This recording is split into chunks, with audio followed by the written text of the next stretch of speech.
한병철 교수를 아시나요? 이분은 고려대 출신이지만 이후 독일로 유학을 가셨고 독일에 정착하여 독일 시민이 된 분인데요. 독일에서 철학, 동문학 그리고 천주교 신학을 공부하고 철학자로 또 대학 교수로 활동하시는 분입니다.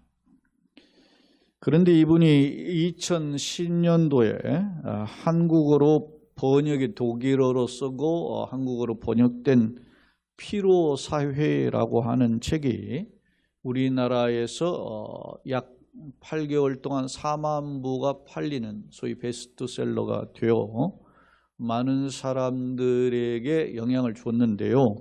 당시 사람들이 대통령 당선자에게 선물하고 싶은 책의 1순위로 이 피로사회라는 책이 선정되기도 했었습니다. 그렇다면 피로사회라는 내용은 어떤 내용인가? 제가 잠시 책의 내용을 간략하게 소개하면 이런 내용이 있어요.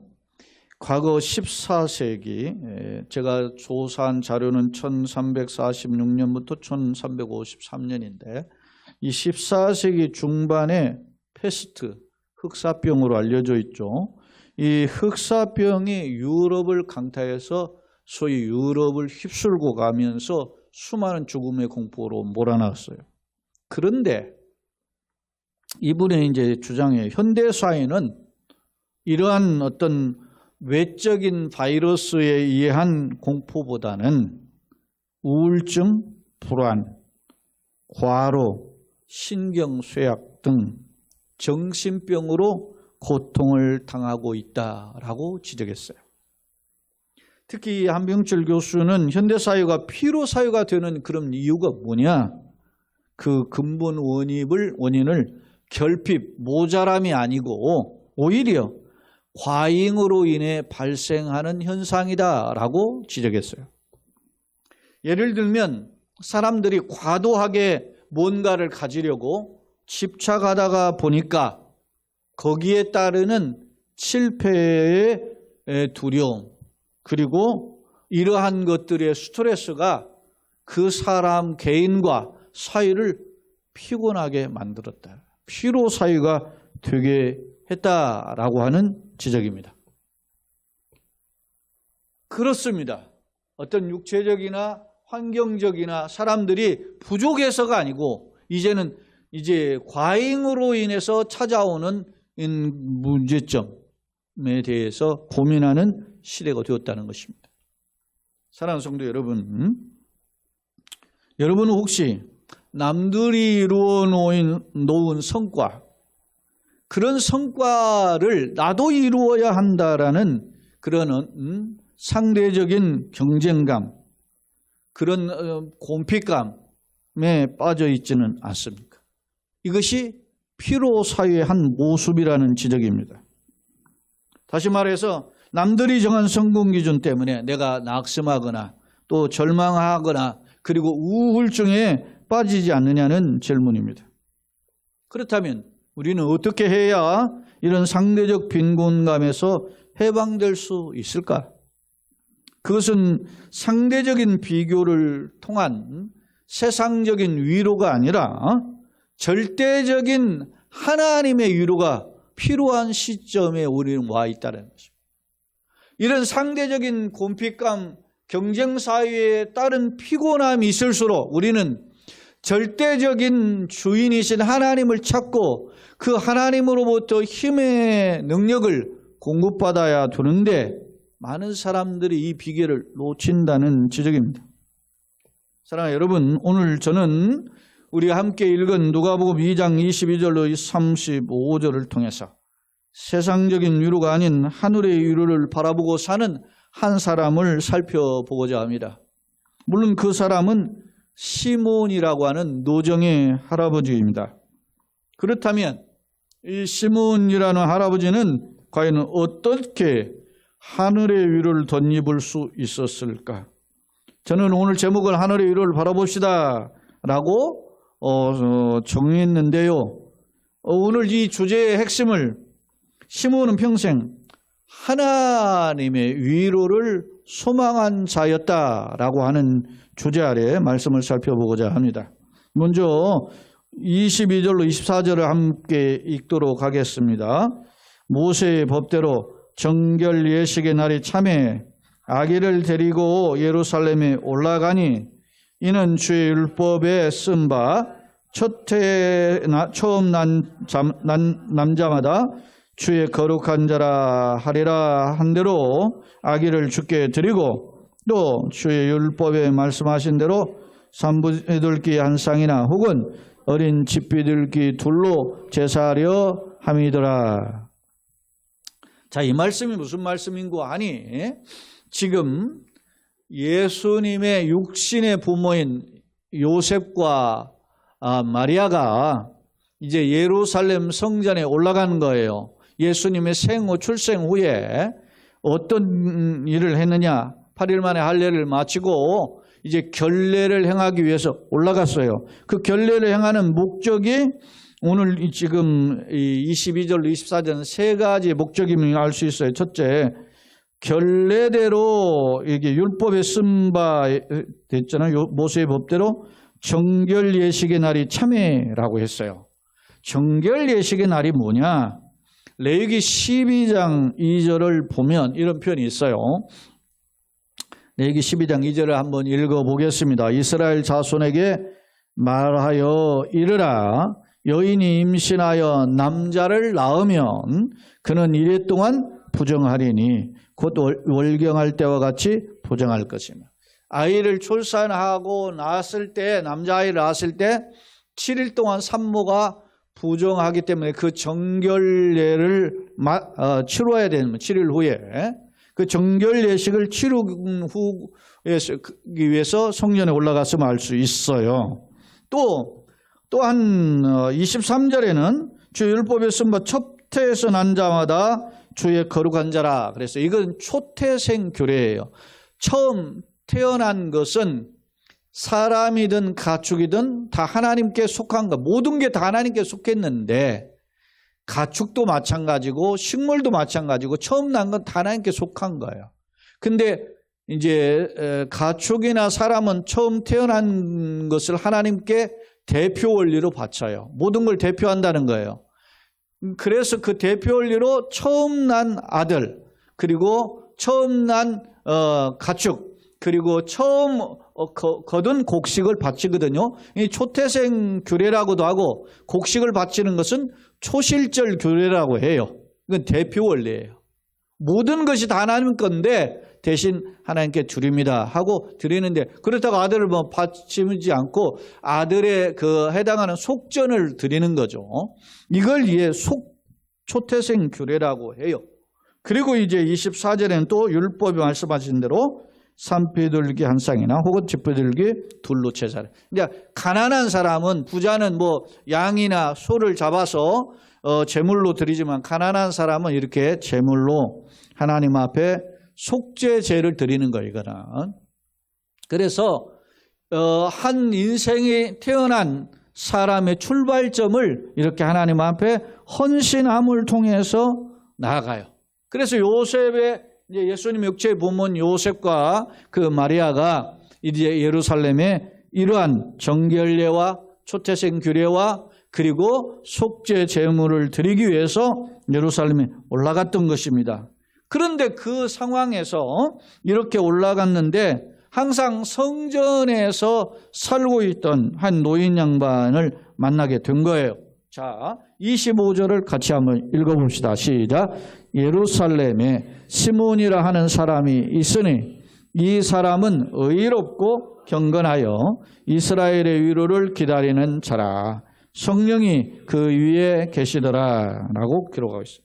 예루살렘에 시몬이라고 사는 한 사람이 있는데 이 사람을 소개하기를 의롭고 경건하고 또 이스라엘의 위로를 기다리는 사람이다 이렇게 소개해요. 참고로 유대의 경전으로 알려진 탈무드에 보면 이 시몬에 대한 인포메이션이 소개되어 있는데 그 탈무드는 이 시몬을 가리켜서 힐렐의 아들이고 가말리엘의 아버지다 이렇게 소개해요. 힐렐이 누굽니까? 힐렐은 이 당시 유대의 정통한 율법을 대표하는 바리새파 지파가 있는데 이 바리새파의 크게 양대 산맥이 하나는 힐렐 학파가 있고 하나는 샤마이 학파가 있어요. 이 힐렐 학파의 수장이 힐렐이라 말입니다. 우리나라로 말하면 뭐 유교의 학파가 율곡과 또 율곡 이의와 퇴계 이황의 학파가 있잖아요. 뭐 주기설, 주리설 이렇게 하듯이 그런 학파로 분류할 수 있어요. 그런데 힐렐의 아들이고 힐렐의 손자가 가말리엘이거든요. 그 가말리엘의 아버지에 해당한다는 거예요. 가말리엘이 누굽니까? 사도 바울이 본래 처음부터 예수님을 따른 사람이 아니고 율법으로 바리새파 속한 사람이잖아요. 그러니까 바리새파의 가말리엘 문화생으로서 훈련을 받았던 사람이란 말입니다. 그러니까 이 탈무드에 의하면 힐렐과 가말리엘의 중간이 시몬이라는 사람이 있다라고 하면서 이 시몬이 바로 이 사람이다라고 주장을 해요. 이건 탈무드의 주장입니다. 그런데 성경에서는 어떻게 이 시몬을 소개하고 있는가? 저는 이 성경의 기록이 더 주목해야 될 기록이라고 봐요. 탈무드는 참고 자료고, 자, 성경 다시 25절을 보면 시몬이 어떤 사람이에요? 이 사람은 의롭고 경건하여 이스라엘의 위로를 기다리는 자. 이스라엘의 위로가 뭐예요? 하나님은 이스라엘을 위로하시기 위해서 누굴 보내신다 그랬어요? 메시아를 보낸다는 거예요. 그러니까 이스라엘 위로를 기다렸다라는 말은 메시아를 소망하는 사람이라고 하는 사람임을 보여줘요. 특히 그가 의롭고 경건하다는 것은 평소 하나님을 가까이 하는 훈련을 하며 그렇게 살아왔음을 보여주는 인물이에요. 그러니까 그 근거를 따져서 성경의 근거를 따져서 이 사람이 누구다? 당시에 가장 경건한 사람 학파가 어디입니까? 바리새파라고 보고 바리새파의 하나의 큰 물줄기인 힐렐 학파의 아들이었을 것으로 이렇게 해석을 하는 거예요. 그런데 이처럼 시몬은 어찌됐든 그가 노년이 되도록 하나님께 말씀과 기도로 살았음을 엿볼 수 있어요.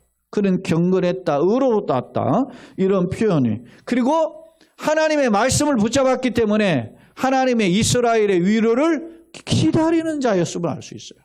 여러분, 하나님께서 이스라엘을 구원하시기 위해 보내신다고 하는 메시아의 약속이 어디에 있습니까?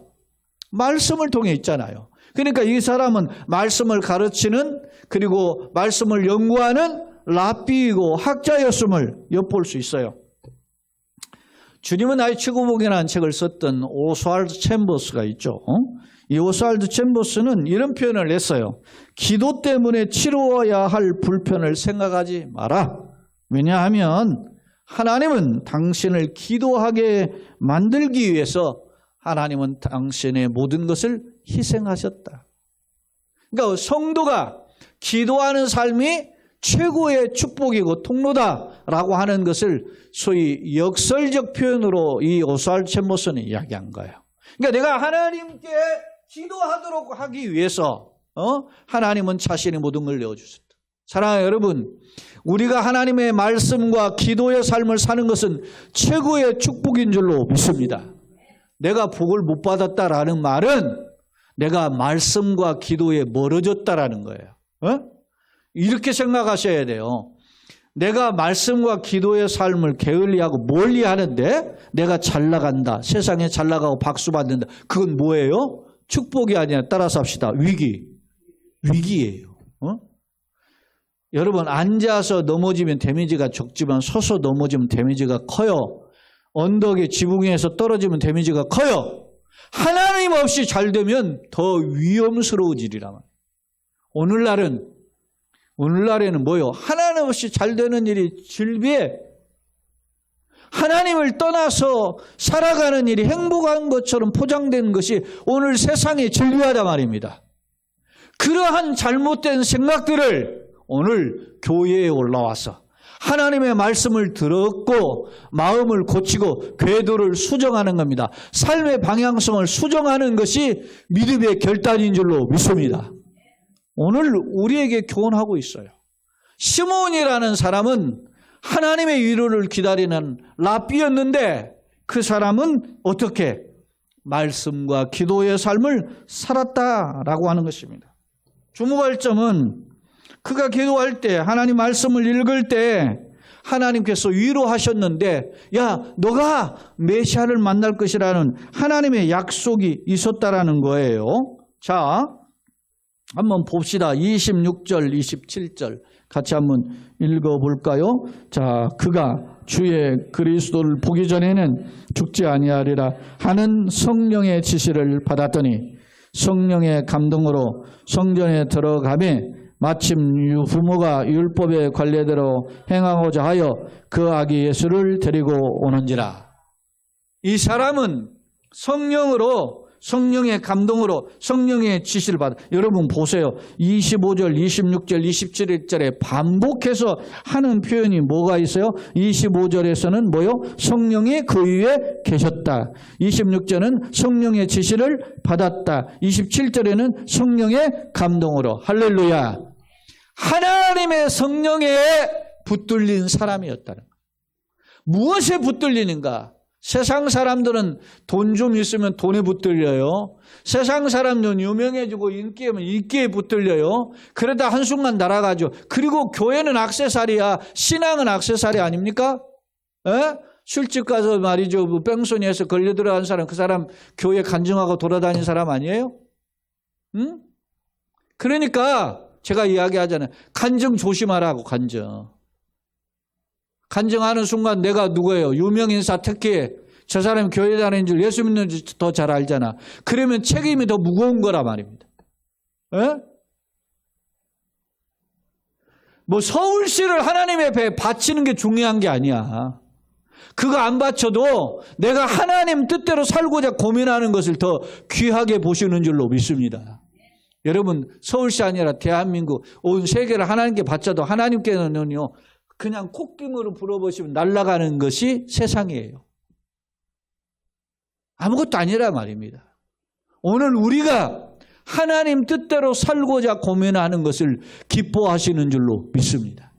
오늘 성령의 위로로 노년이 되었지만 너가 죽기 전에 하나님께서 약속하신 이스라엘을 볼 것이다. 그렇게 약속한 거예요. 그 약속을 붙잡고 살았음을 오늘 본문에서는 볼 수 있어요. 그런데 보세요. 그가 그런 성전에 들어가니까 27절에 마침 부모가 누굽니까? 부모는 누구죠? 요셉과 마리아죠. 율법의 관례대로 지금 결례를 행하고 초태생 규례를 지키고 속죄제를 드리기 위해서 지금 성전에 올라왔잖아요. 그 예수님, 아기 예수님을 안고 온 육체의 그 요셉과 마리아를 만나게 되었던 것입니다. 그런데 보세요. 성령의 감동으로 이 시몬이 아무리 랍비고 율법학자고 당대 최고의 지도자였던 사람으로 탈무드에 근거하면 그렇다 할지라도 어떻게 아기 예수님을 보고 그가 이 예수님이 메시아라는 걸 어떻게 알 수 있어요? 생각해 보세요. 당시 이스라엘에 보편화되었던 메시아관이 뭐예요?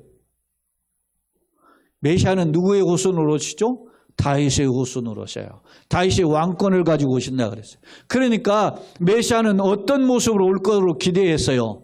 왕으로 오신다는 거죠. 유대인의 왕으로 오신다고 생각했어요.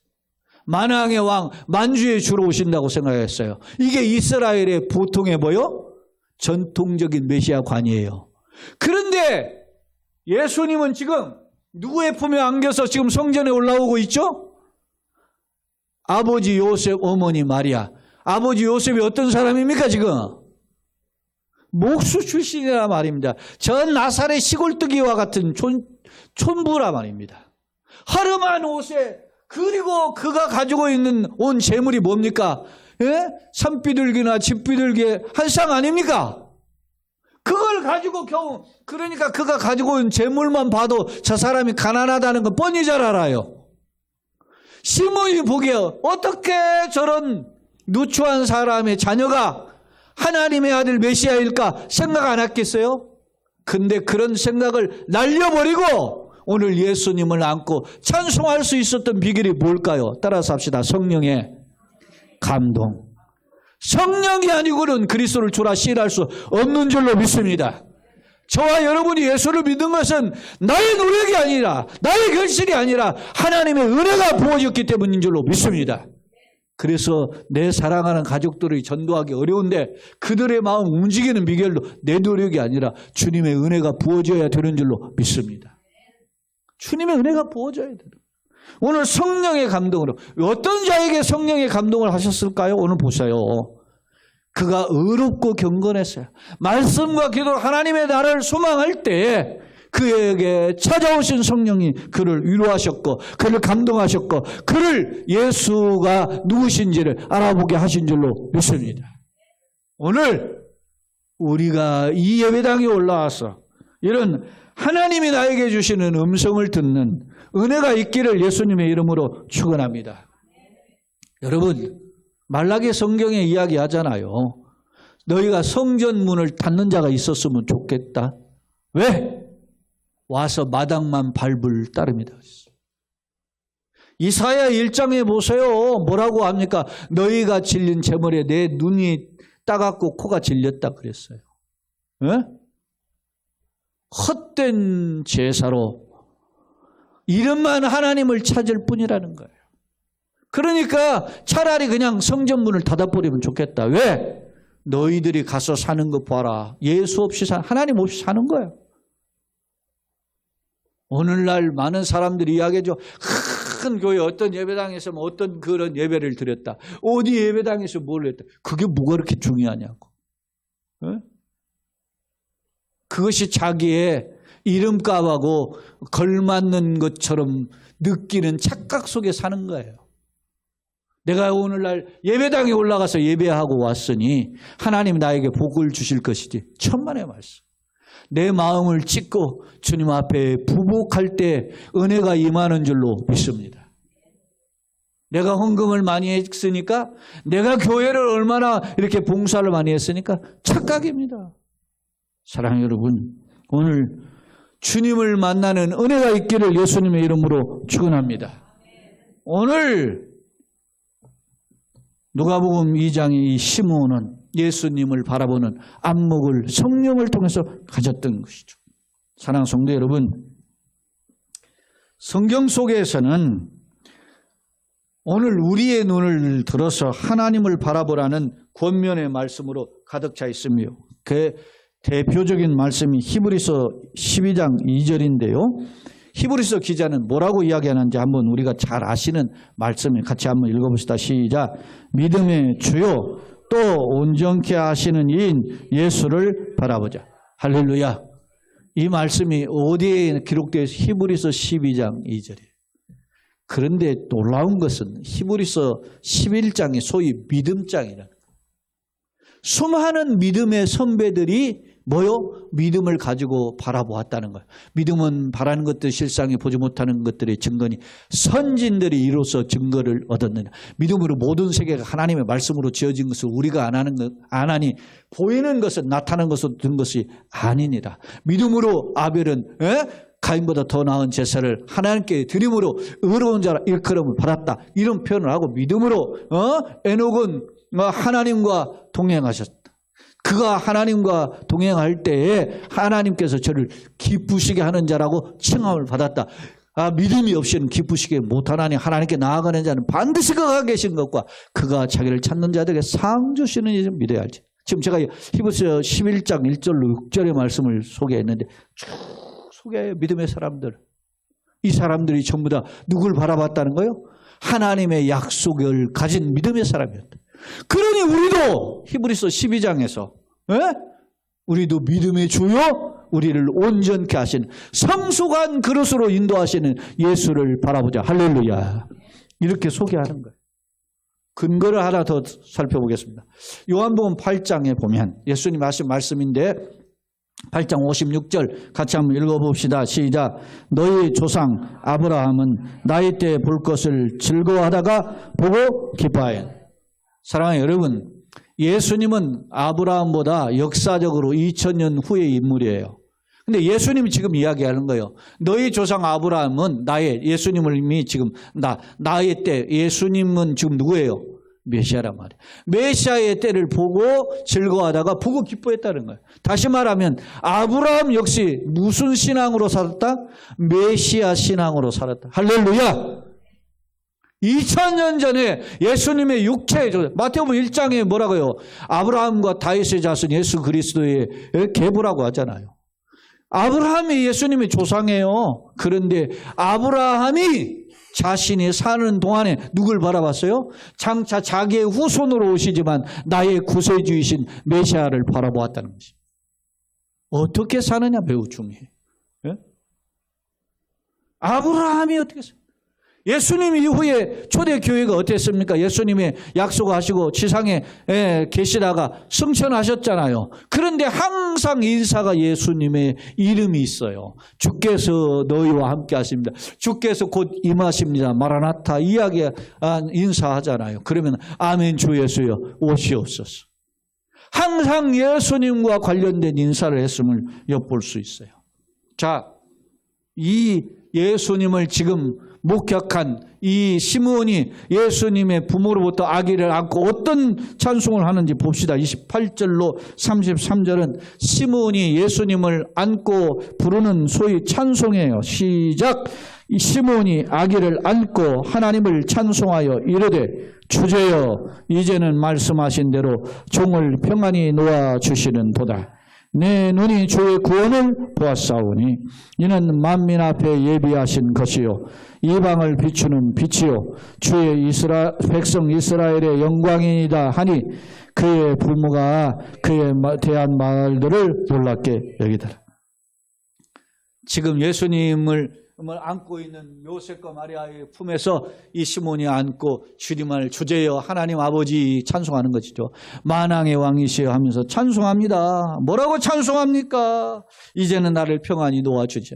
이제는 죽어도 여한이 없습니다. 그런 거죠. 왜? 하나님 죽기 전에 하나님이 약속하신 메시아를 보고 죽는다 그랬는데 이제는 메시아를 보았으니 정말 감사합니다. 예? 이렇게 여러분 생각해 보세요. 노정에 예수님을 생각하면서 죽는다. 이건 최고의 축복이 할렐루야. 어떤 사람으로 살 것인가. 노정에 하나님이 있냐 없느냐 헷갈려 하면서 고민하면서 사는 존재가 아니라 예수님을 모시고 기뻐하는 존재. 그런 축복의 걸음이 되기를 예수님의 이름으로 축원합니다. 오늘 아침 새벽에 나온 인터넷 기사에 그래서 제가 오늘 말씀을 이미 다 준비해 놨는데 제가 덧붙였어요. 뭐라고? 인터넷 기사에 어떤 딸이 미국의 할머니인데 88세 되신 할머니하고 인터뷰한 영상이에요. 그래서 아들 손자 이름들을 불러요. 집 주소도 불러요. 어제 점심 때 뭐 하셨는지 물어요. 다 몰라요.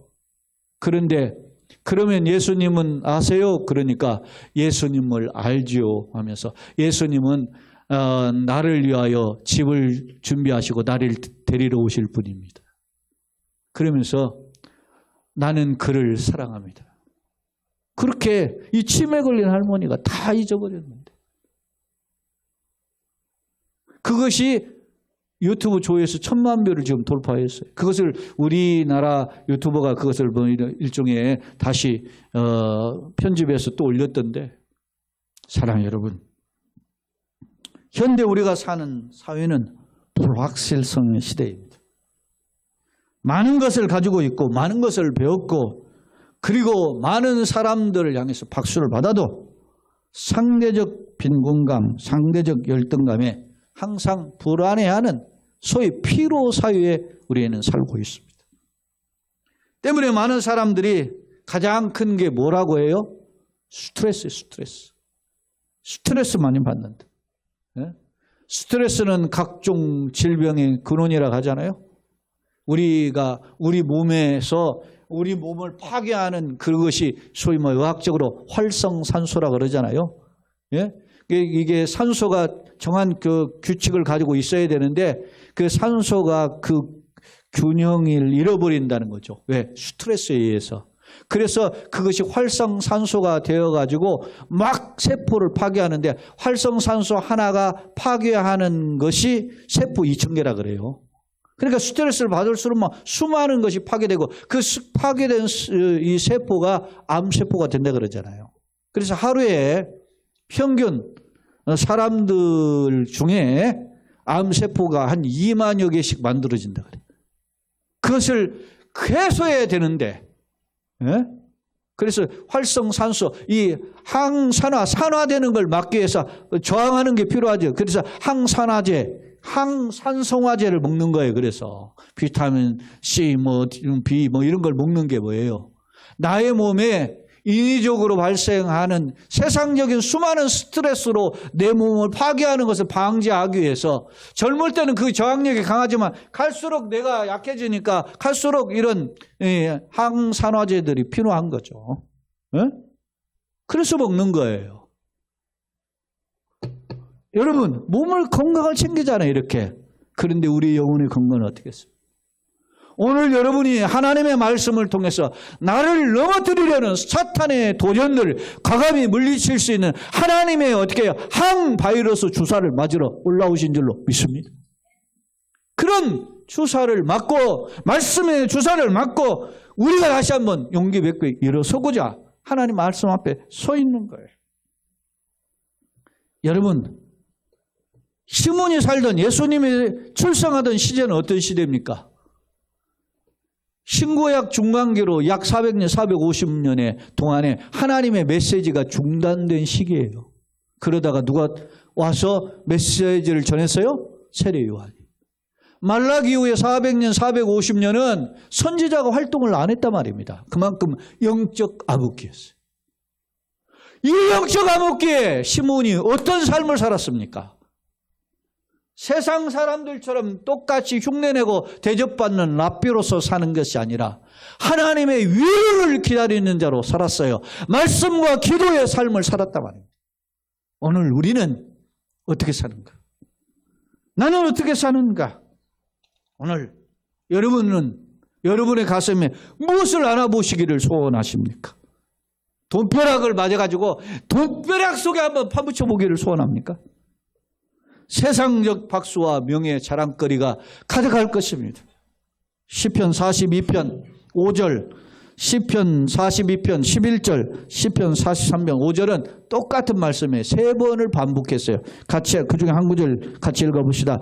내 영혼아 네가 어찌하여 낙심하며 어찌하여 네 속에서 불안해하는가. 너는 하나님께 소망을 두라. 그가 나타나 도우심으로 말미암아 네 하나님을 여전히 찬송하리로다. 할렐루야. 이 말씀을 내 영혼 어찌하여 낙심하며 불안해하는가. 그런데 너는 하나님께 소망을 두라. 그가 나타나시며 너를 여전히 도우실 것이다. 사랑하는 여러분, 하나님께 소망을 둘 때 내 불안과 공포가 떠나가는 줄로 믿습니다. 고린도서 1장 3절로 5절에 보면 바울 사도가 고린도 교인들 앞에서 이런 찬송을 해요. 이게 찬송, 바울의 찬송 기도예요. 3절로 5절을 같이 한번 읽겠습니다. 찬송하리로다. 그는 우리 주 예수 그리스도의 하나님이시요 자비의 아버지시요 모든 위로의 하나님이시며 우리의 모든 환난 중에서 우리를 위로하사 우리로 하여금 하나님께 받는 위로로서 모든 환난 중에 있는 자들을 능히 위로하게 하시는 이시로다. 그리스도의 고난이 우리에게 넘친 것 같이 우리가 받는 위로도 그리스도 말미암아 넘치는 도다. 할렐루야. 5번이나 위로를 주신다. 누구? 그리스도 예수 안에서 진정한 위로를 주신다 그랬어요. 심리학자인 철학자인 에릭 프롬이라고 하는 학자가 있죠. 이 사람은 인간을 가리켜서 위를 바라보며 현재보다는 미래를 바라보는 자이다라고 소개했어요. 그렇습니다. 인간은 현실 속에 살지만 미래를 바라보고 있고 눈에 보이는 것 가운데 살지만 눈에 보이지 않는 가치를 추구하며 사는 것이 성도의 삶입니다. 오늘 시몬은 그런 삶을 살아서 하나님의 위로를 받았습니다. 여러분의 환경이 어떻든지 오늘 주님 앞에 올라와 하나님의 위로를 소망하는 이 아침에 주님께서 말씀에 힘을 주시고 위로하시고 소망을 주셔서 다시금 일어서서 훌훌 들고 일당백 일당천하는 진정한 십자가 군사로 다시 세워주시기를 예수님의 이름으로 축원합니다. 아멘. 참 좋으신 하나님.